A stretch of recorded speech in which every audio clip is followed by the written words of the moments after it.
Halo, selamat pagi, selamat datang di bacaan hari ini, hari Rabu tanggal 15 September tahun 2021. Selamat datang di bacaan harian, bacaan umum untuk semua zodiak. Ambil hanya jika resonate, silakan lihat description box di bawah video ini untuk rangkuman bacaan hari ini. Kalau kita lihat di sini, saya melihat bulan yang square dengan Chiron dan Lilith yang trine dengan Saturnus. Nomor satu yang saya rasakan adalah ya bagaimana kita bisa mau menyelesaikan masalah ini kalau yang punya kemampuan untuk memberi saran atau yang filosofinya aja itu compromised gitu. How? Bingung kan jadinya mulai dari mana gitu. Kalau yang harusnya penasehat utama itu memegang teguh prinsip-prinsip nilai-nilai keluhuran paling tinggi tanpa memihak, jadi seperti gambar keadilan ketika matanya ditutup gitu ya, dan yang penting adil, yang penting kanan kiri sama gitu, mata ditutup, nggak lihat siapa yang salah siapa yang menang, itu nggak penting, yang penting seimbang sama beratnya. Nah masalahnya sekarang ini tutup matanya itu agak kebuka sedikit dan dia ngintip gitu loh, dia seperti melihat ke tempat yang paling dia mau aja gitu dimenangkan, sehingga kita juga bisa melihat kalau gini caranya mah kapan selesainya. Dan kita termasuk karena bulan ada di Capricorn, kita melihat bahwa seberapapun sukarnya kita menyelesaikan masalah ya, nilai-nilai yang memang harus dijunjung itu non negotiable, udah nggak ada cerita gitu, harusnya begitu, tapi buktinya bisa dinegosiasi gimana.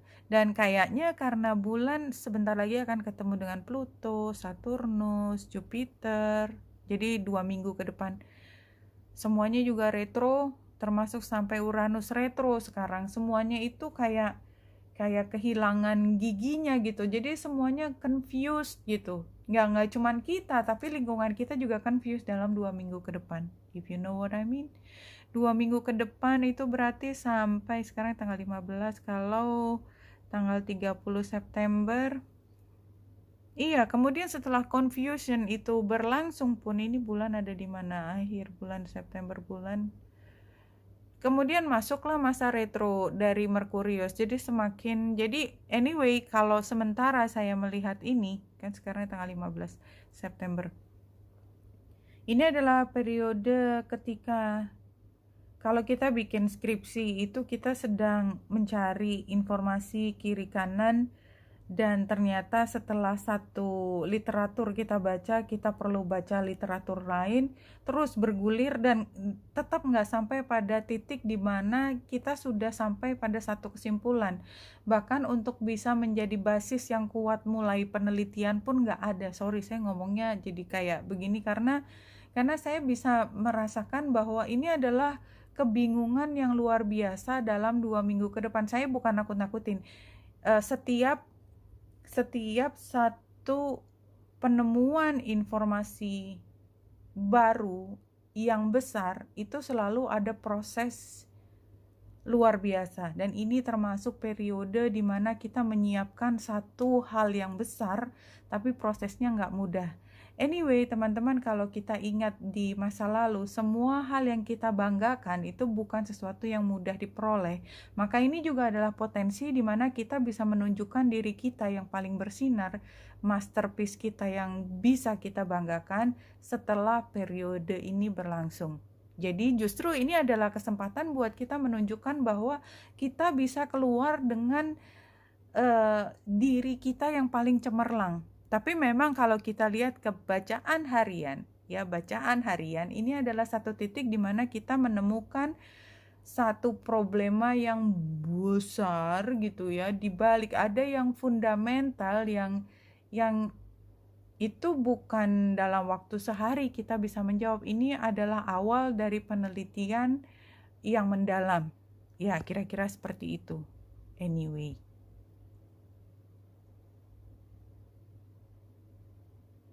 Iya, dan ini Kenapa kita bisa menemukan bahwa ini kalau gini caranya mah nggak bisa cuman gitu aja. Lah, kok begitu sih? Nah, itu kan ketika saya ngomong seperti itu kan kayak saya baru menemukan sesuatu yang loh kok gitu kan. Ya, oka-oka gitu. Iya, yang ini gambar bukunya itu.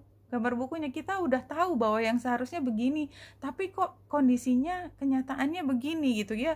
Dan kita ngerasa terpecut, kita merasa loh kok gitu ya. Jadi rasanya tuh ada emosi yang kita pengen nggak bisa gini dong. Jadi ada emosi yang terpancing di sini.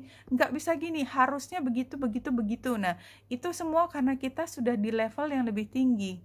Ya, jadi kita tahu sebenarnya kondisinya bagaimana, sekarang tidak begitu, dan kita sebenarnya di kepala udah tahu ini caranya harus membuang kayak gini kayak gini kayak gini. Jadi kalau tadi kita melihat ada posisi, ada pihak yang compromise gitu ya, yang tanda tanya keberpihakannya, maka itu yang harus dihilangkan menurut kita. Entah kenapa kita tiba-tiba jadi warrior ya hari ini, ya mungkin karena bulan ada di Capricorn. Itu adalah ketika dia akan mengerjakan semua, bahkan rela mati ya, karena resiko apapun harus dihadapi kalau kita mau melakukan semua yang seharusnya dilakukan.